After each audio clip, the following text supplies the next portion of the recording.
그러니까 6월 1일이 내일이네요. 오늘은 5월 31일입니다. 5월 31일이고 다음 달 10일부터 오후에 1차 접수하시는 건 아시죠?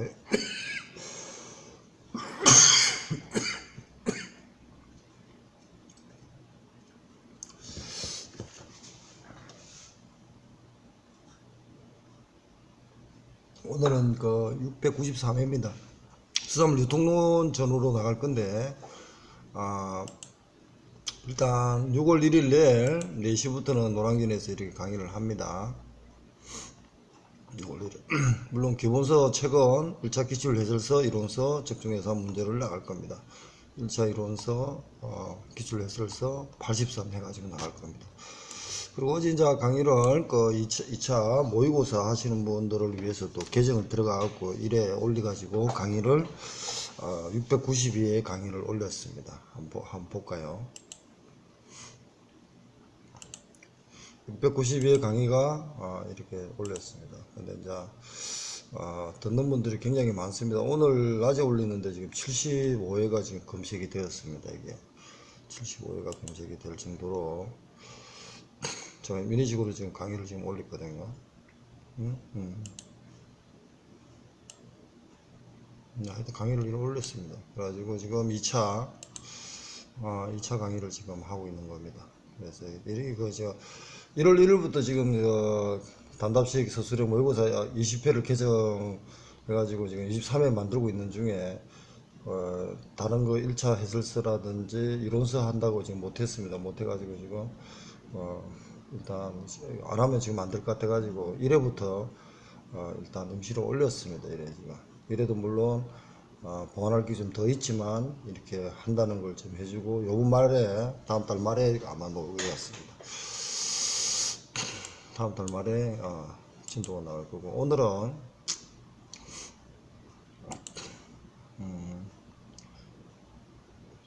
유통론 1회를 나가겠습니다. 물론 1차 그럼 잘 제대로 됐습니까? 1차를 다시 나갑니다. 한 4회 정도 올려가지고 유통론을 나가겠습니다. 그러니까 수산 일반, 수하고 품질관리, 그리고 유통론 이런 식의 순서, 그 다음에 법 이런 식으로 해가지고 기능에는 계속 진도 나갈 것이고, 내일은 6월 1일 할 때 수하고 품질관리 쪽으로 나갈 것 같습니다. 이론을 나가고, 그리고 2차도 준비 행걸 모의고사도 어떻게 풀어볼까 이런 생각도 해봅니다. 그래서 지금 준비를 하지 않으면 2차가 나중에 굉장히 곤란한 상황입니다. 그래서 어떻게 할까 지금 고민하고 6월 10일 날 접수하고 나면은 또 어떻게 할 것인가 계속 고민해서 6월 말까지는 2차가 어느 정도 정의되고 1차까지도 커버하면서 정의되고 나서 마지막 2주 남았죠. 7월 20일이니까 그때까지는 1차를 또 계속 이런 식으로 반복해서 기출을 해설을 하고, 그리고 나서 이론서하고 1차 책에 기출 책에 보면은 모의고사가 다 있습니다. 그것도 진도 나가고 이런 식으로 계속 해 보겠습니다. 자, 유통론, 수산물 유통론은 일단 수산물 유통의 관리 및 지원에 관한 법률, 일명 수산물 유통법을 근거를 가지고 이론을 보셔야 됩니다. 그리고 나서 경제학 이론이라든지 봐야지 그냥 경제학이나 경영학 이론을 가지고 들어가면 우리하고는 안 맞습니다. 일단 정통은 수산물에 대한 어떤 경영학이지 수산물에 대한 경제학이지, 경제학이 포인트가 아니고 수산물 유통 이라는 어떤 개념을 가기 때문에 근거법을 가져야 됩니다. 근거법이 보면은 농수산물 유통 및 가격 안정법하고 수산물 유통의 관리 및 지원에 관한 법률이 포인트입니다. 그 포인트가 가지고 이걸 수산물 유통론에 접근하면은 25문제에서 20문제는 접근이 됩니다. 나머지는 순수하게 이제 경영학이라든지 수산물 관계되는 경제학 어떤 이런 개념이지 그런 생각을 하십시오. 그리고 25문제에서 한 두세 문제를 보면은 우리가 보면은 수산물이 아닌 이론 다른 어떤 시각에서 이론 같은 게 나오거든요. 그것까지 이렇게 막 커버하려고 막 하지 마시고 수산물의 특징을 먼저 봐두시기 바랍니다. 그래서 이것도 101번 1회죠. 1회 1번 문제입니다. 수산물 유통의 특성 이런 거. 수산물의 본질이 뭔가, 그리고 그런 수산물의 본질에서 유통이 뭔가, 이런 개념으로 봐주시기 바랍니다. 그래서 품질 관리가 어렵기 때문에 농산물 품질관리법 5조가 보증 고객이란 말이 나왔고, 가격 변동이 크죠. 그러니까 가격 변동이, 왜냐하면은 고기를 양식이 말고 인위적으로 양식을 하는 거 말고 자연에서 고기를 잡을 때는 고기를 잡으러 가다가 기상이 나쁘다든지 또는 고기 개군을 분석을 잘못했다든지 이러면은 잡아야 할 고기가 없는 거죠. 그리고 또 국가적인 차원에서도 보면은 그러니까 보존하는 어떤 의획량이 있습니다. 그래서 거기에 대한 할당량에서 벗어나면 또 고기를 더 잡지도 못하죠. 그러니까 가격이 변동이 큽니다. 왜 크냐 그러면은 수요에 맞지 않으면은 그걸 뭐 저장하는 것도 한계가 있습니다. 그러니까 가공식품을 하는 도 한계가 있거든요. 그렇기 때문에 결국은 신선한 걸 먹고 싶다 또는 하루를 먹고 싶다 이런 상황이 되면 가격 변동이 굉장히 큽니다. 다만 냉동이라든지 보관을 하고 가공을 한다 그러면 그게 이제 그 시간이라든지 거리상 어떤 그 기능을 거리에 축소를 하는 기능을 하기 때문에 냉동식품 같은 거는 가격이 별 차이가 없겠죠. 그렇지만 서너라도 하루는 가격 변동이 크다. 국외 품질이 어렵죠. 아까 농수산 품질관리 5조가 있습니다. 그리고 유통 경로가 굉장히 복잡합니다. 6단계, 7단계, 8단계 있기 때문에 해양수산부의 정책에 따라서 보면은 수산물 유통법 제49조, 48조에서 4단계로 지금 준비를 하고 있습니다. 벌써 준비를 재작년부터 지금 4단계를 추진하고 있는데, 이제 기존에 있는 간섭이라든지 이런 거 가지고 그 시스템하고 많이 충돌이 되죠. 그런 거 보완부터 해가지고 많은 시간이 가겠죠. 지금 그 정책을 하고 있고요. 작년에는 해수부 정책이 뭐냐면 수산물 1억제가 지금 포인트였습니다. 올해는 뭡니까? 2030부터 해가지고 그 수산자원 관리 보존에 대한 지속 가능성에 대한 포인트입니다. 그러니까 2007년 정도에서는 그 기존의 6단계, 7단계에서 4단계로 지금 변화시킬 가지고 중간 그 마진을 그 생산자, 소비자 돌려주겠다는 개념이 더 정책이 우선적이었고, 작년에 수산물 1억제고 지금도 마찬가지입니다. 그러고 나서 올해는 수산자원관리법 쪽으로 많이 갔습니다. 시각이.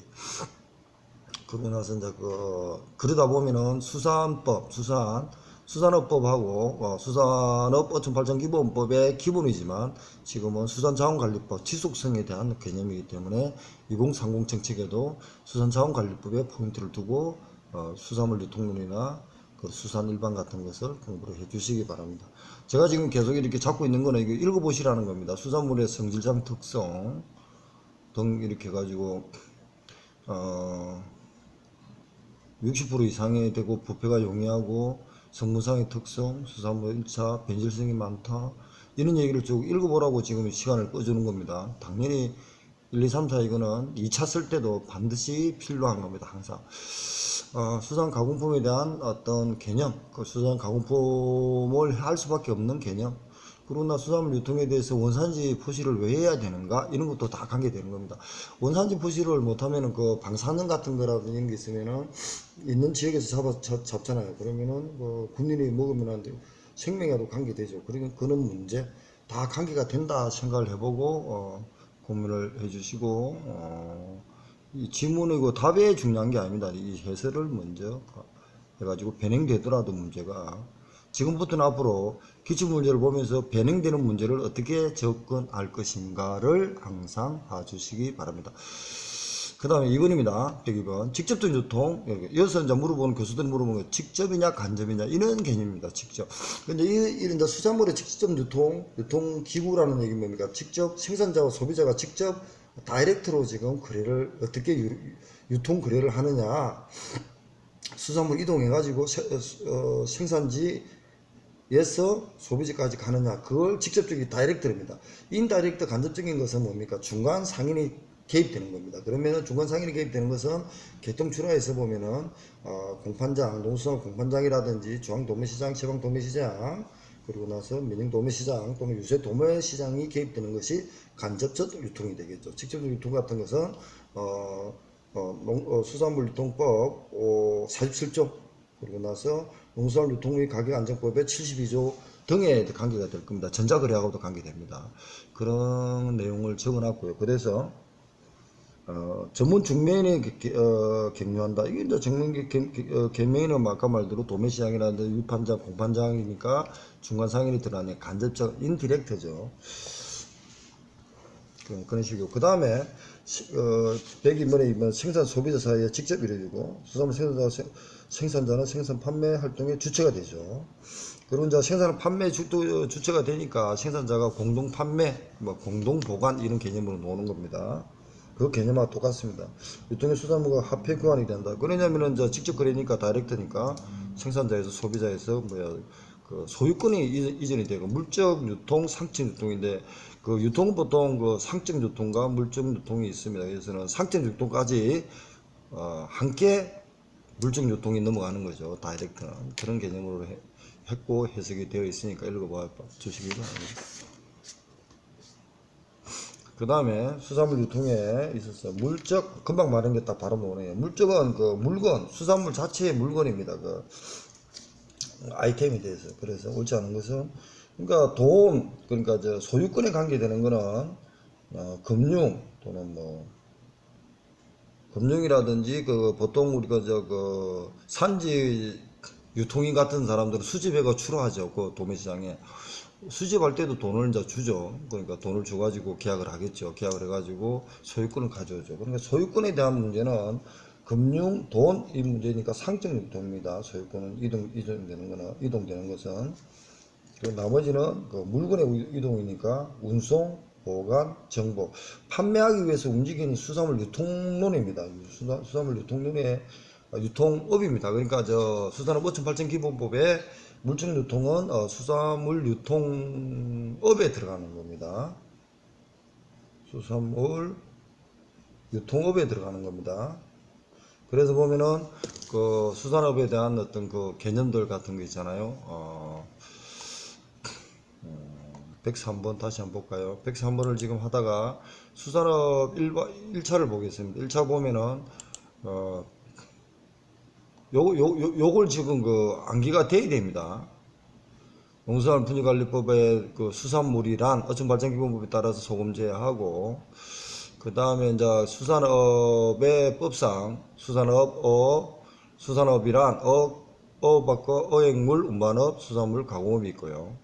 어촌발전기본법에 따르면요, 그 유통업이 들어갑니다. 유통업, 그런 수산물 유통법, 그런 수산물 판매, 운송, 보관업이 들어가거든요. 이걸 지금 우리가 전반적인 시각에서 수산물 유통론을 지금 하고 있는 겁니다. 이거 하고요. 또 하나. 제가 지금 여기 아니면 다른 데라도,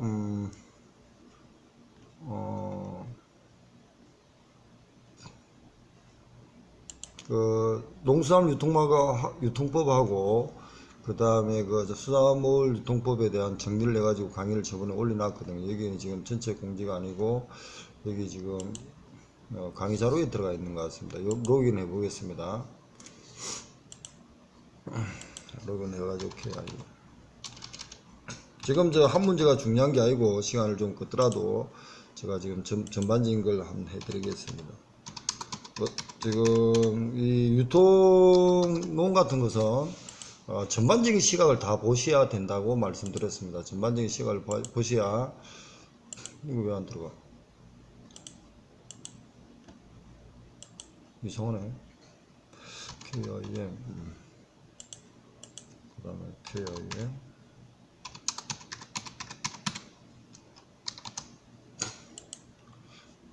네, 다 들어갔죠. 그러면 이제 다시 들어갑니다. 그 강의 자료를 반드시 이제 컴퓨터를 보셔야 됩니다. 지금 그 시간상 컴퓨터를 제가 지금 노란길에서도 강의를 안 하죠. 전체 공지에서 오늘도 보면요. 수산물 유통론 1회 1차를 지금 시작하고 있으면서도 2, 3, 4회는 카페 강의 자료에 있습니다. 유튜브 밑에 강의 자료 있잖아요. 여기에 지금 올려놨습니다. 2, 3, 4 이렇게 올려놨거든요. 그리고 식품 공전이 있고 수산물 측정, 그리고 지리적 표시, 거짓 혼동, 통신 판매, 원산지 법이고요. 그 다음 유통론을 제가 지금 정리해가지고 올려놓은 게 있는데 저번에 강의했습니다. 객관식 강의한 걸 지금 수산물 일반, 전후, 객관식, 어육의 계량상 이거 아닌데 유통론을 제가 지금 올려놨거든요. 올려놨는데 못 찾고 있습니다. 계절, 식중독, 작년, 적중. 지금 그 1차하고 2차하고 지금 다 지금 그 책에는 있습니다. 있는데 혹시 책을 안 사고 또 듣는 분들을 위해서 지금 이렇게 찾고 있는 중이거든요.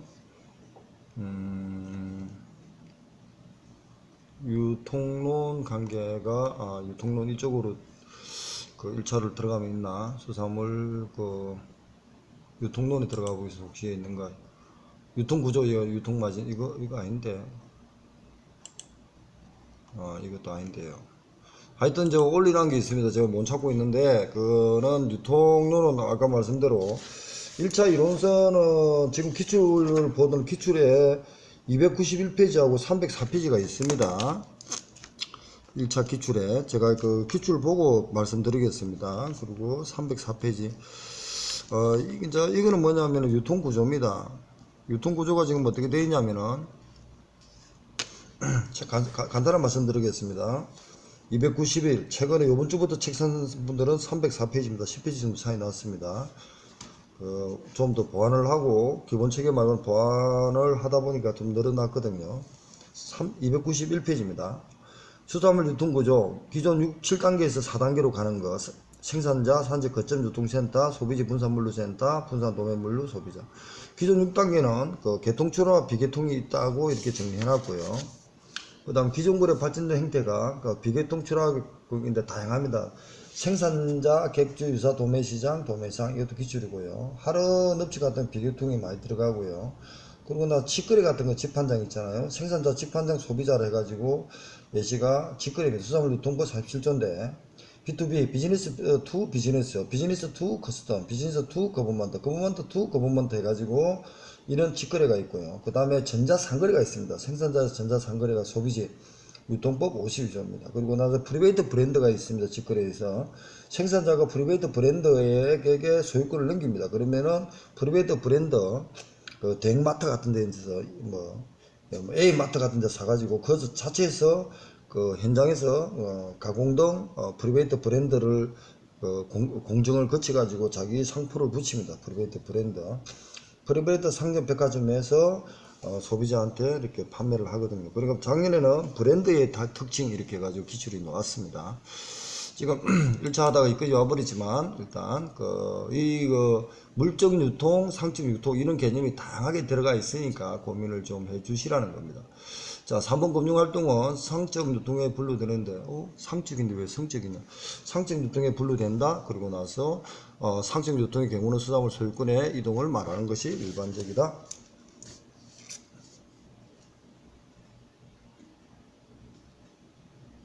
상적 유통이란 말입니다. 그러고 나서 다시 이제 그 292페이지를 봅니다. 그 290페이지 보면 농수산물 유통 및 가격 안정법 상에 구성되어 있습니다. 개설자 4인이 되어 있거든요. 그래서 중앙도매시장, 지방도매시장, 농산물 공판장, 유사도매시장, 민영도매시장 이렇게 되어 있습니다. 중앙도매시장은 해수부 장관의 승인을 받고요. 지방도매시장은 시도지사 허가를 받고요. 공판장도 시도지사의 이거는 승인입니다. 공성 이렇게 외우시고 그 다음 민영도매시장은 허가입니다. 시도지사의 허가입니다. 이런 식으로 4인의 개설자가 있고 4인의 개설자 밑에 유통구 구조가 있거든요. 유통 그 주체가 있습니다. 그래서 도매시장 법인, 중도매인, 그리고 나서 시장 도매인 이렇게 구성되어 있지만 어딘데는 그 산지 그 유통인 또 그런 사람들까지도 매매 참가인 이런 사람들까지도 유통 구조로 보고 있습니다. 그 교수들은 그렇게 넓게 보거든요. 저번에 얘기를 했고, 그 다음에 이제 이게 하부적 조직까지 그 도매시장 법인, 그 다음에 이제 그 중도매인, 시장 도매인, 그리고 나서 경매사, 매매 참관인의 신고, 출하자의 신고, 매매 참관의 신고. 매매 참관인 같으면은 그 신고하고 그 수요자르죠. 직접 매수해가지고 최종 소비자를 한테 파는 거죠. 식당에 한다든지 식당에 그 판매한다든지 이런 사람이 매매 참관인입니다. 최종 소비자는 아닙니다. 매매 참관인은. 산지 유통인은 등록합니다. 수집후 출하합니다. 수집할 때는 수집해가지고 분산시키죠. 출하는 이런 식으로 기출이 나왔고, 그 다음에 이제 그 산지 유통인 수집 출하. 그리고 나서 이제 최근에 보면은 중도매인과 시장 도매인이 한번 나왔습니다. 그래서 시장 도매인은 매수해가 위탁받아 도매하죠. 중개합니다. 그래서 매수할 때 수집하고 그 도매할 때는 분산하죠. 연결하는 기능은 시장 도매인이 답이었고, 그 다음에 중도매인은 그 지정됐을 때는 상장된 거고 비지정됐을 때는 비상장은 허가를 받거든요. 허가는 제한 사항에 있으니까 그 지정만 되어 있으니까 분산만 기능합니다. 비상장된 농수산물은 허가를 받고 매수를 하죠. 그때는 수집도 하는데 그거는 답을 요구하지 않았습니다. 그래서 두 개의 답보다도 시장 도메인으로 답을 요구한 그 수산 일반에도 유통론이 있었죠. 여기 있나요? 여기 나중에 보겠습니다. 출하자 신고가 있고, 그 다음에 유사 도매시장 그 법 64조가 있고요. 농수산물 종합유통센터, 그리고 주산지가 있어요. 도지사가 지정합니다. 장관에게 통지하고, 유통협력, 자율적 수급 조절하고요. 그리고 여기서 이제 그 노면서 도매시장 법인이 있잖아요. 도매시장 법인은 개설자가 지정하죠. 맞습니까? 개설자가 지정하네요. 유효기간도 이제 5년 10년이 있고요. 개설자가 부류별로 해수부 장관과 협의하여 지정을 합니다. 개설자가. 유효기간은 50년이고요. 위탁받아 상장하여 도매하거나 매수하여 도매한다. 그래 업무가 좀 중복되니까 좀 고민을 천천히 해봐가지고 준비를 하겠습니다. 보완할게요. 수탁 판매의 원칙이고 거래의 특례, 영업 제한 이렇게 되어 있습니다. 그리고 나서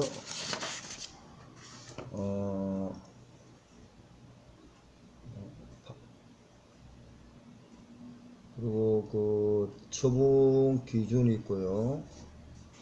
수탁의 거부 금지가 있는데 예로 됩니다. 시장 도매시장에 겸력이 있고 대응이 있고요. 법인 업무 가름도 있습니다. 도매시장 법인의 겸력. 그 다음 중도매인, 그리고 경매사가 있습니다. 경매사는 옛날에는 시장 도매인이 경매사를 그 2년 이상 임면합니다. 임면한 후에 임면 후 개설자가 그 30일 그러니까 도매시장 법인이 경매사를 임면하죠. 그러고 나서 개설자에게 신고를 옛날 2013년 전에는 15일 안에 신고했는데 지금 30일 이내에 신고하면 됩니다. 네, 농수산물 공판장, 민년 도매시장 개설자가 임면이 되고요. 그 다음에 경매사가 이제 두 사람이 있어요. 도매시장 법인이 경매사를 임면하고 개설자에게 30일 내에 신고할 때가 있고요. 농수산물 공판장, 민영 도매시장 개설자의 임면, 이거는 좀 더 보완을 해보겠습니다. 공판장하고 민영 도매시장은 개설자가 임면하거든. 두 갈래로 옵니다. 그래서 이거는 좀 더 보완을 좀 해보겠습니다. 그리고 혹시 먼저 보완된 분들은 좀 카피 좀 올려주시고요. 그리고 그게 이제 그 농수산물 유통가격 안정법입니다. 그 수산물 자조금, 유통협력, 거래 특례, 포준 송분장, 포준 정산서, 경매, 그리고 나서 시장 도매인, 그리고 포준 정산서는 도매시장 법인, 시장 도매인, 공판장 개설자가 사용하는 포준 정산서, 사용료 수수료가 있고 수산부로는 1층분의 60입니다. 전산은 절반이 되고요. 그 다음에 산지유통센터, 가진금, 청문, 가진금도 보면은 도매시장 법인 등 1억 원 이하고 중도매인에게는 1천만 원 이하입니다. 그래 청문 소매 유통의 개선, 이게 바로 수산물 유통 가격 안정법입니다. 이건가 이 3번 문제가 아무것도 아닌 것 같지만 굉장히 의미가 있습니다. 지금 1번, 101, 102, 103번 문제가 다양한 시각을 가지셔야 된다는 말씀을 드리고 있습니다. 그리고 이것도 뭐예요? 그 104번도 생산자가 추로 자금을 차입하여 의익한 후 차입자에게 판매권 객주하고 관계되는 겁니다. 객주가 어디 있습니까? 여기 있죠? 객주가 지금 그 자본가거든요. 일단 프리베이트 브랜드 같은 사람이 생산자한테 돈을 먼저 줍니다. 그래 줘가지고 1항차를 다 삽니다. 그러면은 딱 양육하자마자 객주한테 소유권이 넘어옵니다. 넘어오고 나서 바로 거기서 가공을 해가지고 자기 상품을 붙여서 자기 사업장에 가든지 소비자한테 파는 게 객주입니다. 이걸 지금 이거 104번 문제까지 하고, 그 다음에 산지시장 기능 똑같습니다. 산지시장이라는 것은 수산물이 양육을 합니다. 양육을 하면 그게 시장의 기능입니다. 그럼 첫 번째 딱 되죠. 이건 뭐 양육 진열이고 거래 행성이 되겠네요. 첫 번째로 대금 결제 소유권이 넘어가면 기능 되겠죠. 생산의획, 그러니까 바닷가에 양식장과 바닷가 생산지하고 그 양육했던 지점 산지, 포스트 산지죠. 양육지 시장하고 그리고 중간 시장 도매상 같은 거, 그 다음에 소매상, 이런 식으로 교수들은 봐가지고 문제를 내는 겁니다. 다시 이번 문제는 좀 어렵게 왔지만 다시 수산물 유통관리 지원에 관한 법률입니다. 그 314페이지거든요. 수산물 산지 유판장이 있고요. 산지 유판장은 시장군수 구청장이 허가를 합니다. 지구별 허가 3개월 전에 공고해야 되고요. 폐쇄 예정일은 6개월 전에 해야 됩니다. 그러고 나서 수산물 매매 장소도 제한이 되는데, 그 제한이 되는 것은 종장 뱀장어는 또 제한해서 제외가 됩니다. 수탁 판매의 원칙, 산지 중도매닝, 개설자가 지정해서 상장된 수산물, 비상장 수산물, 그러니까 허가와 그 비상장은 허가죠. 허가가 매수하죠. 그리고 분배합니다. 중개하니까. 그러고 나서 상장된 것은 지정을 받았으니까 그 분배만 하는 겁니다. 중개, 도매만 하는 거죠. 산지 중 도매인 간에 그래도 허가를 받아야 되고요. 이런 식으로 정리가 되어 있고요. 그 다음 매매 참가인입니다. 개설자에게 신고해가지고 그 직접 매수해가지고 실소비자한테 마지막 소비자한테 판매하는 사람입니다. 지가 소비하는 사람은 아닙니다. 매매 참가인은. 산지 경매사가 있고요. 그리고 생활리 경매사는 해수부 장관이 실행하는 자격증을 따야 산지 경매사를 할 수 있고요. 우리도 이제 수분사는 산지 경매사 하면은 1차하고 2차인가 감옥의 혜택을 받습니다. 수산물 유통 사업자가 있고, 그 다음에 위판장 매매 방법이 있습니다. 수산물 매매 방법에는 경매, 입찰, 정가, 수입, 매매 등이 있습니다. 위판장, 산지, 도매시장 평가가 있고요. 군수구청장이. 그 다음에 위판장 보수 개선, 수탁 판매 원칙, 예외도 있겠죠. 대금 결제, 그리고 수탁 판매 예외, 그 다음에 수탁 거부 사유, 그리고 나서 위판장의 매매 방법. 최근에 제가 보면은 올린 게 또 농수산물 보고 이렇게 좀 더 보완해 올린 게 있습니다. 전자식 경매, 수수료 규칙, 이력제, 수산물 이력제까지 있습니다. 수산물 이력제, 그리고 등록, 수산물 면제 대상, 그리고 나서 이번에 수산물 이력제 등록 대상에 국민 건강에 위하고 소비량이 많은 그 밖에 지급방호 해수부 장관이 정하는 것은 반드시 2차 준비하시라 그랬습니다.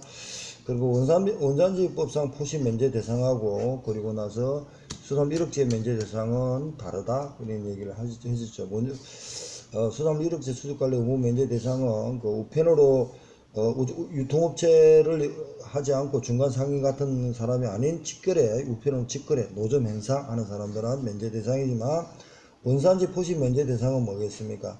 5조 2항 원산지법 가름 구종하고, 그리고 나서 원료가 98% 기준치에서 당류라든지 그 주중 같은 거 이런 게 이제 면제가 됩니다. 그래서 제가 책에 써 있는 이 그 답은 그 대외무역법이나 관세법의 기준이기 때문에 답은 틀리다고 정정을 강의했습니다. 그 다음에 이제 그 품질 인정 수산물 이력제 요기간하고 수산물 이력제 요기간은 등록한 날부터 3년, 10년이고 그러고 나서 그 양식은 5년입니다. 그리고 농산물 품질 인정 요기간은 그 2년, 4년인데 4년 범위 내에서 생산 출하가 1년 이상인 경우는 전복은 4년, 뱀장어, 김, 굴, 다시마 같은 거는 3년이다. 이렇게 정리를 했습니다. 제가 지금 진도를 너무 이쪽으로 했지만 계략적인 개념으로 했다 이 정도 보고 693원 끝나고 694회를 시작을 다시 하겠습니다.